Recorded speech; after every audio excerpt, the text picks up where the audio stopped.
तंत्र, न्याय, स्वतंत्रता, समानता और बंधुत्व के मार्गदर्शक सिद्धांत सारगर्भित रूप से उल्लिखित हैं। इन आदर्शों से उस ठोस आधारशिला का निर्माण हुआ है जिस पर हमारा भव्य गणतंत्र मजबूती से खड़ा है। इन्हीं जीवन मूल्यों में हमारी सामूहिक विरासत भी परिलक्षित होती है। इन जीवन मूल्यों को मूल अधिकारों तथा नागरिकों के मूल कर्तव्यों के रूप में हमारे संविधान द्वारा बुनियादी महत्व प्रदान किया गया है। अधिकार और कर्तव्य एक ही सिक्के के दो पहलू हैं। संविधान में उल्लिखित मूल कर्तव्यों का नागरिकों द्वारा पालन करने से मूल अधिकारों के लिए समुचित वातावरण बनता है। आह्वान किए जाने पर राष्ट्र की सेवा करने के मूल कर्तव्य को निभाते हुए हमारे करोड़ों देशवासियों ने स्वच्छता अभियान से लेकर कोविड टीकाकरण अभियान को जन आंदोलन का रूप दिया है।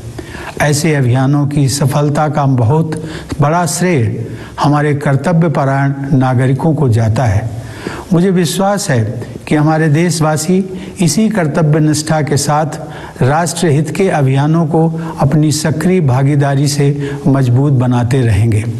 प्यारे देशवासियों, भारत का संविधान 26 नवंबर 1949 को संविधान सभा द्वारा अंगीकृत, अधिनियमित और आत्मार्पित किया गया। उस दिन को हम संविधान दिवस के रूप में मनाते हैं। उसके 2 महीने बाद 26 जनवरी 1950 से हमारा संविधान पूर्णतः प्रभावी हुआ। ऐसा सन 1930 के उस दिन को यादगार बनाने के लिए किया गया था जिस दिन भारतवासियों ने पूरी आज़ादी हासिल करने का संकल्प लिया था। सन 1930 से 1947 तक हर साल 26 जनवरी को पूर्ण स्वराज दिवस के रूप में मनाया जाता था। अतः यह तय किया गया कि उसी दिन से संविधान को पूर्णतः प्रभावी बनाया जाए। सन 1930 में महात्मा गांधी ने देशवासियों को पूर्ण स्वराज दिवस मनाने का तरीका समझाया था। उन्होंने कहा था, चूँकि हम अपने ध्येय को अहिंसात्मक और सच्चे उपायों से ही प्राप्त करना चाहते हैं और यह काम हम केवल आत्मशुद्धि के द्वारा ही कर सकते हैं, इसलिए हमें चाहिए कि उस दिन हम अपना सारा समय यथाशक्ति कोई रचनात्मक कार्य करने में बिताएं। यथाशक्ति रचनात्मक कार्य करने का गांधी जी का यह उपदेश सदैव प्रासंगिक रहेगा। उनकी इच्छा के अनुसार गणतंत्र दिवस का उत्सव मनाने के दिन और उसके बाद भी हम सब की सोच और कार्यों में रचनात्मकता होनी चाहिए। गांधी जी चाहते थे कि हम अपने भीतर झांक कर देखें, आत्मनिरीक्षण करें और बेहतर इंसान बनने का प्रयास करें और उसके बाद बाहर भी देखें, लोगों के साथ सहयोग करें और एक बेहतर भारत तथा बेहतर विश्व के निर्माण में अपना योगदान करें। प्यारे देशवासियों, मानव समुदाय को एक दूसरे की सहायता की इतनी ज़रूरत कभी नहीं पड़ी थी जितनी कि आज है। अब 2 साल से भी अधिक समय बीत गया है, लेकिन मानवता का कोरोना वायरस के विरुद्ध संघर्ष अभी भी जारी है। इस महामारी में हजारों लोगों को जान से हाथ धोना पड़ा है। पूरे विश्व की अर्थव्यवस्था पर आघात हुआ है। विश्व समुदाय को अभूतपूर्व विपदा का सामना करना पड़ा है।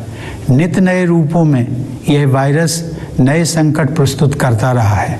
यह स्थिति मानव जाति के लिए एक असाधारण चुनौती बनी हुई है। महामारी का सामना करना भारत में अपेक्षाकृत अधिक कठिन होना ही था। हमारे देश में जनसंख्या का घनत्व बहुत ज़्यादा है और विकासशील अर्थव्यवस्था होने के नाते हमारे पास इस अदृश्य शत्रु से लड़ने के लिए उपयुक्त स्तर पर बुनियादी ढांचा तथा आवश्यक संसाधन पर्याप्त मात्रा में उपलब्ध नहीं थे। लेकिन ऐसे कठिन समय में ही किसी राष्ट्र की संघर्ष करने की क्षमता निखरती है। मुझे यह कहते हुए गर्व का अनुभव होता है कि हमने कोरोना वायरस के खिलाफ असाधारण दृढ़ संकल्प और कार्य क्षमता का प्रदर्शन किया है। पहले वर्ष के दौरान ही हमने स्वास्थ्य सेवा के बुनियादी ढांचे को विस्तृत तथा मजबूत बनाया और दूसरे देशों की मदद के लिए भी आगे बढ़े। दूसरे वर्ष तक हमने स्वदेशी टीके विकसित कर लिए और विश्व इतिहास में सबसे बड़ा टीकाकरण अभियान शुरू कर दिया। यह अभियान तेज गति से आगे बढ़ रहा है।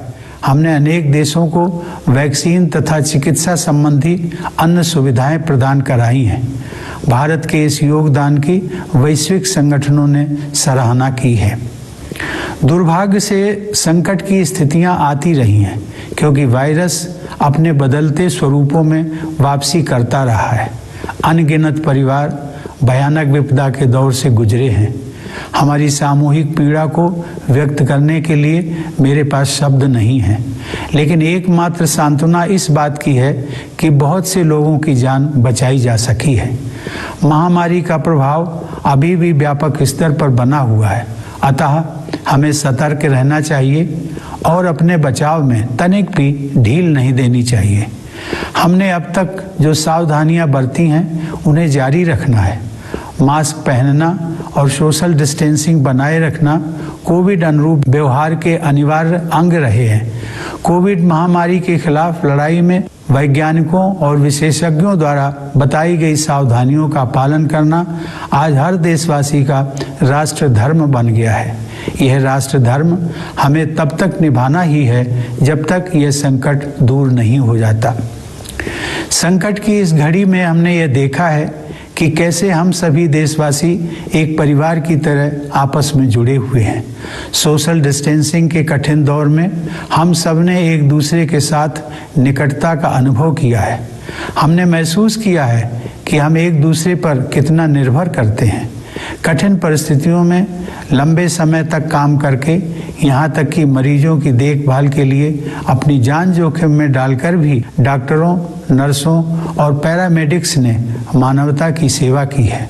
बहुत से लोगों ने देश में गतिविधियों को सुचारू रूप से जारी रखने के लिए ये सुनिश्चित किया है कि अनिवार्य सुविधाएं उपलब्ध रहें तथा सप्लाई चेन में रुकावट न पैदा हो। केंद्र और राज्य स्तर पर जन सेवकों, नीति निर्माताओं, प्रशासकों और अन्य लोगों ने समयानुसार कदम उठाए हैं।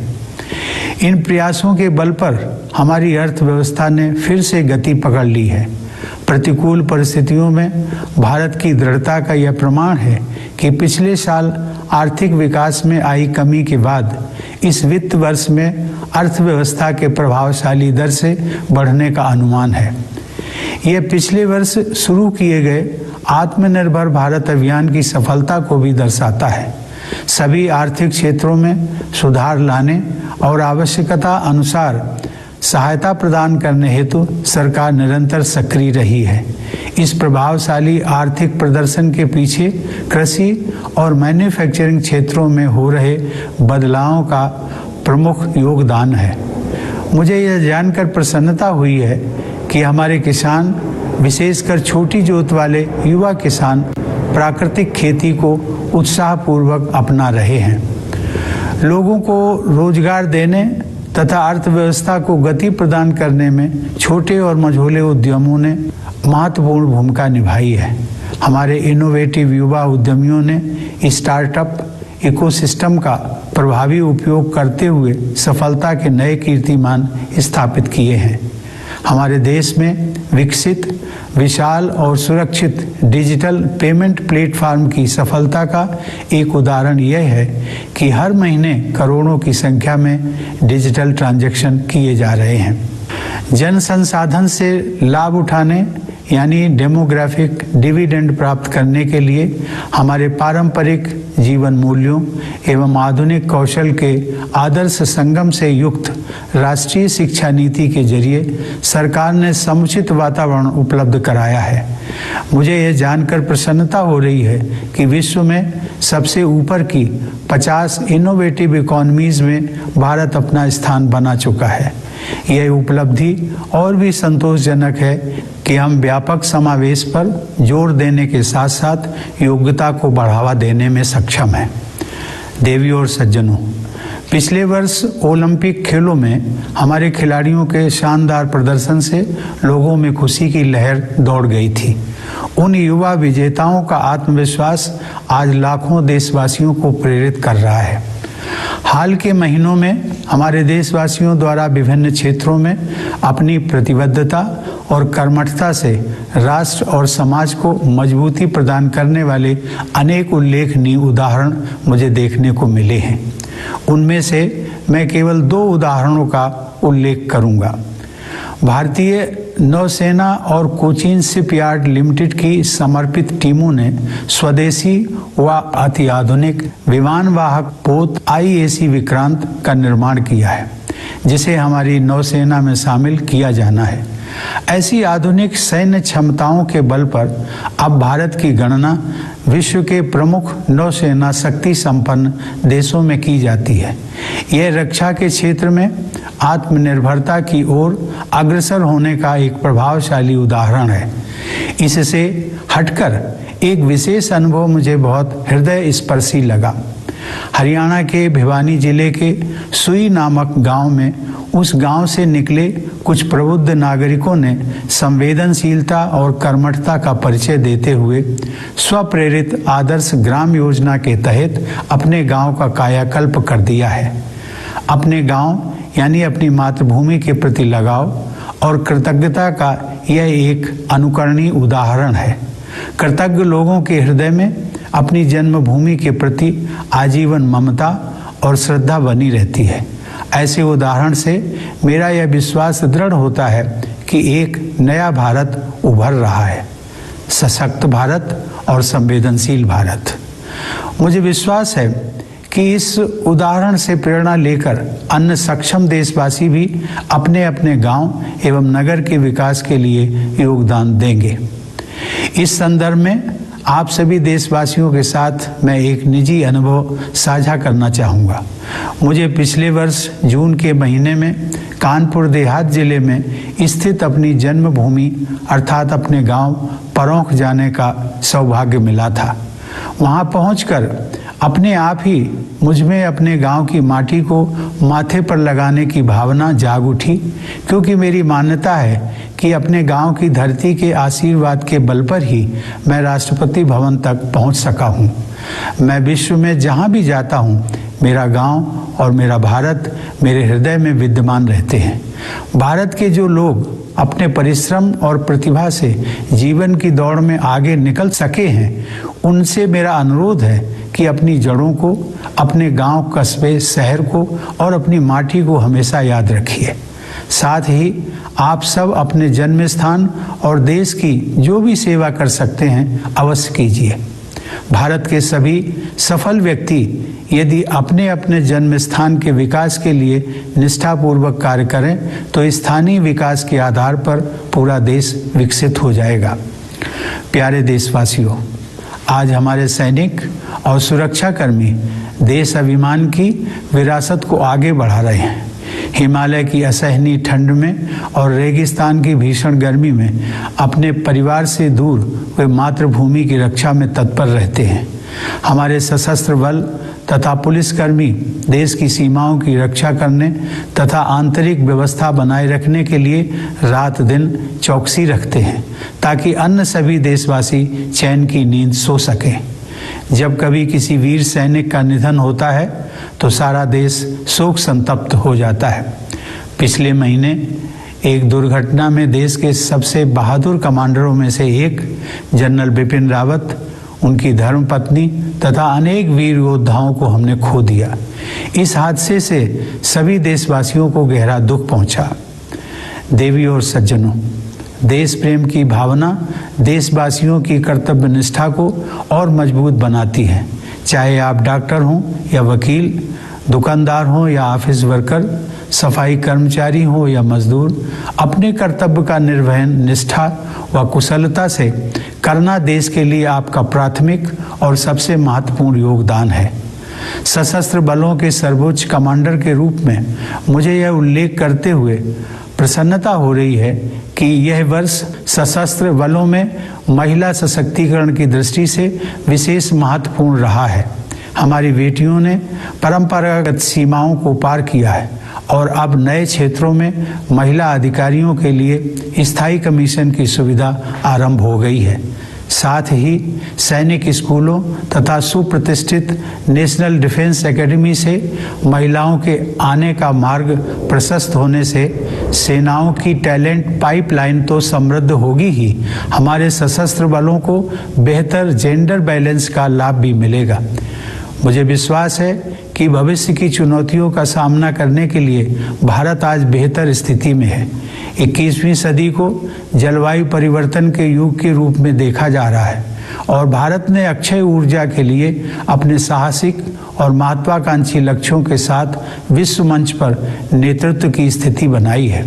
निजी स्तर पर हम में से प्रत्येक व्यक्ति गांधी जी की सलाह के अनुरूप अपने आसपास के परिवेश को सुधारने में अपना योगदान कर सकता है। भारत ने सदैव समस्त विश्व को एक परिवार ही समझा है। मुझे विश्वास है कि विश्व बंधुत्व की इसी भावना के साथ हमारा देश और समस्त विश्व समुदाय और भी अधिक समरस तथा समृद्ध भविष्य की ओर आगे बढ़ेंगे। प्यारे देशवासियों, इस वर्ष जब हमारे देश की आज़ादी के 75 साल पूरे होंगे, तब हम अपने राष्ट्रीय इतिहास का एक महत्वपूर्ण पड़ाव पार करेंगे। इस अवसर को हम आज़ादी का अमृत महोत्सव के रूप में मना रहे हैं। मुझे यह जानकर प्रसन्नता हो रही है कि बड़े पैमाने पर हमारे देशवासी, विशेषकर हमारे युवा, इस ऐतिहासिक आयोजन में उत्साहपूर्वक भाग ले रहे हैं। यह न केवल अगली पीढ़ी के लिए बल्कि हम सभी के लिए अपने अतीत के साथ पुनः जुड़ने का एक शानदार अवसर है। हमारा स्वतंत्रता संग्राम हमारी गौरवशाली ऐतिहासिक यात्रा का एक प्रेरक अध्याय था। स्वाधीनता का यह 75वां वर्ष उन जीवन मूल्यों को पुनः जागृत करने का समय है जिनसे हमारे महान राष्ट्रीय आंदोलन को प्रेरणा मिली थी। हमारी स्वाधीनता के लिए अनेक वीरांगनाओं और सपूतों ने अपने प्राण न्यौछावर किए हैं। स्वाधीनता दिवस तथा गणतंत्र दिवस के राष्ट्रीय पर्व न जाने कितनी कठोर यातनाओं एवं बलिदानों के पश्चात नसीब हुए हैं। आइए गणतंत्र दिवस के अवसर पर हम सब श्रद्धापूर्वक उन अमर बलिदानियों का भी स्मरण करें। प्यारे देशवासियों, हमारी सभ्यता प्राचीन है, परंतु हमारा यह गणतंत्र नवीन है। राष्ट्र निर्माण हमारे लिए निरंतर चलने वाला एक अभियान है। जैसा एक परिवार में होता है, वैसे ही एक राष्ट्र में भी होता है कि एक पीढ़ी अगली पीढ़ी का बेहतर भविष्य सुनिश्चित करने के लिए कड़ी मेहनत करती है। जब हमने आज़ादी हासिल की थी, उस समय तक औपनिवेशिक शासन के शोषण ने हमें घोर गरीबी की स्थिति में डाल दिया था, लेकिन उसके बाद के 75 वर्षों में हमने प्रभावशाली प्रगति की है। अब युवा पीढ़ी के स्वागत में अवसरों के नए द्वार खुल रहे हैं। हमारे युवाओं ने इन अवसरों का लाभ उठाते हुए सफलता के नए प्रतिमान स्थापित किए हैं। मुझे विश्वास है कि इसी ऊर्जा, आत्मविश्वास और उद्यमशीलता के साथ हमारा देश प्रगति पथ पर आगे बढ़ता रहेगा तथा अपनी क्षमताओं के अनुरूप विश्व समुदाय में अपना अग्रणी स्थान अवश्य प्राप्त करेगा। मैं आप सभी को पुनः गणतंत्र दिवस की हार्दिक शुभकामनाएं देता हूं। धन्यवाद। जय हिंद।